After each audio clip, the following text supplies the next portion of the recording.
Meanwhile, spokesman to the government of Benin Republic says his country only recognizes ousted President Mohamed Bazoum of Niger and not the ruling military. Wilfred Nyondre made this known at a press conference in Cotonou. He says Niger is Benin's partner until further notice and not its junta. Notre partenaire, c'est le Niger, jusqu'à nouvel ordre. C'est Donc pas la junta. vous ne les considérez pas comme... Il n'y a rien à leur dire. D'accord. Aujourd'hui, on n'a pas d'interlocuteur valable au Niger en dehors du président démocratiquement élu. Que le président Patrice Talon et son gouvernement ont autorisé l'ONU à déployer un cordon humanitaire, ce qui veut dire qu'il y a de l'humanisme encore à l'œuvre.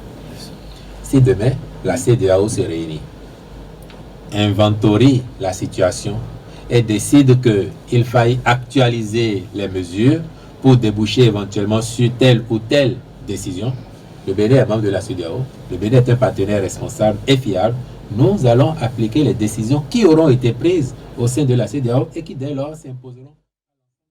To help better understand this, we are joined by David Otto, an African Affairs analyst. Thank you so much for your time, David. All right, David. Thank you for having me on your program. Thank you. All right, great. So, let's get straight to it. France Culture Minister Ram Abdul Malak says the country does not intend to cut cultural ties with Burkina Faso, Mali, and Niger. This is coming despite pressures from the countries to sever ties with France. How do you see this playing out?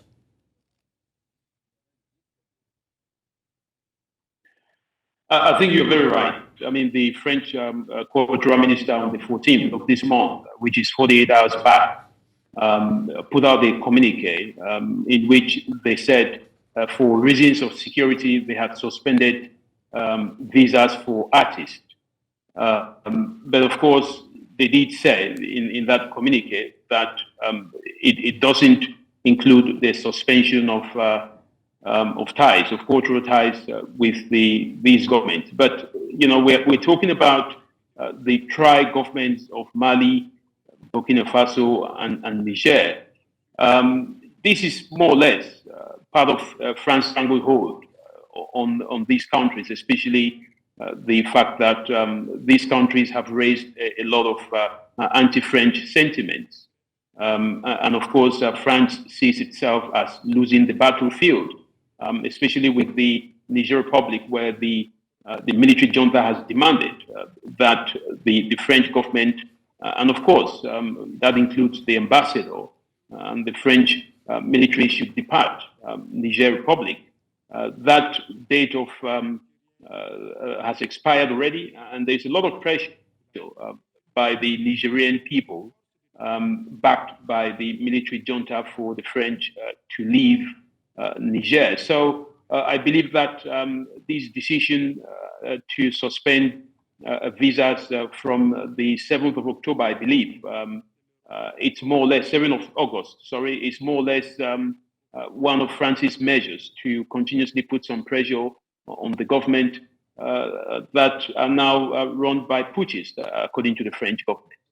All right. Now, the leader behind, of course, the coup in Niger, General Abdurrahman Chiani, said that the junta will restore civilian rule in the West African country within 3 years.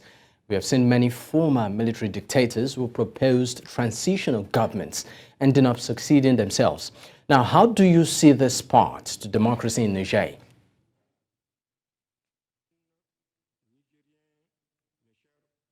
I think there are two ways to look at this. The first is the timing, which you rightly said, the military junta in Niger has proposed a 3-year period. Now, ECOWAS is meant to have a say as to if this is something that is agreeable. But I think that the bottom line is for the Nigerian junta to explain explicitly why it does require 3 years to have a transitional government. And then, of course, for ECOWAS to come back and perhaps look at a much more shorter period. I think this has to be done in terms of practicalities, for to allow the military junta to have its transitional government organize these elections. The second bit, which you mentioned, is that this transitional period has to come with certain conditions, and perhaps one of those conditions should be that anyone who is part of the transitional government, anyone who is part of the military junta, should not be seen to take part in any general elections through a democratic process. That, of course, will be perhaps one of the conditions that one expects ECOWAS to put together.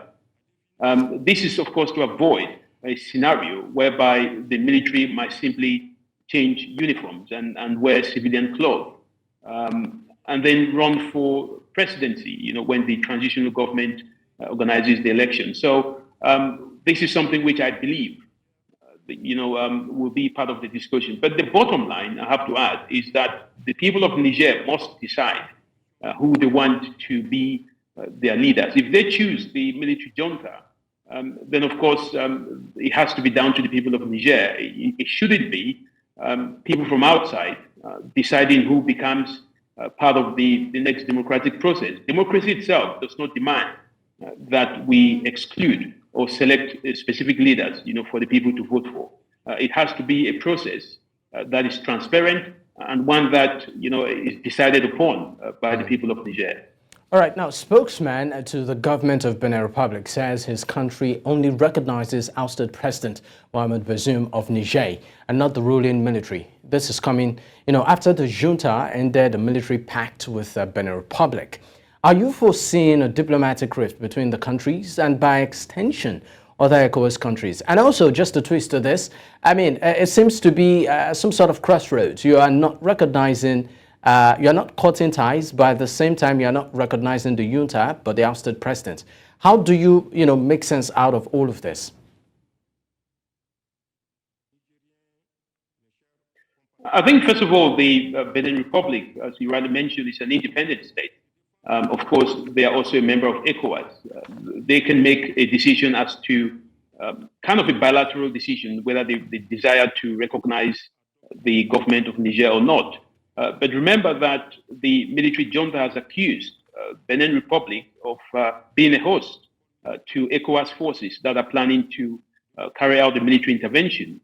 We have seen the Niger junta deploying some of its forces, towards the Benin border in some kind of a preparation. They've even gone further to cancel some of the military ties relationship that they had, which was signed last year in 2022, given reasons that, the Benin Republic has been used as a ground to stage a military intervention against, Niger Republic. So there are bilateral issues that are, being played out here between Benin Republic and Niger. But also remember that even before this proclamation, we've had the same rhetoric being said by France, saying that they do not recognize the Nigerian military junta. They only recognize President Bazoum. And this came as a result of ECOWAS itself during the first meeting that ECOWAS had just days after the coup. ECOWAS made it very clear that they do not recognize the military junta. They only recognize President Bazoum. But of course, we know that President Bazoum, was the former president. He's no longer in control of the country. He doesn't have any power anymore because that has been taken away by the military junta. So I think that rhetoric, seems to be a good one to condemn the military coup. But in practice, when it comes to governance and issues of decision making, what we have is that the military junta in Niger is making those decisions. So we're expecting to see, some kind of a feedback from ECOWAS, after the last 3 years proposal, in terms of the dialogue and negotiation that the military junta made. So my take is that Benin Republic is just reechoing what ECOWAS and France, but of course, as a sovereign state, they have the right to say whatever they like to say regarding the junta. All right. Thank you so much for your time, David Otto. Thank you for having me.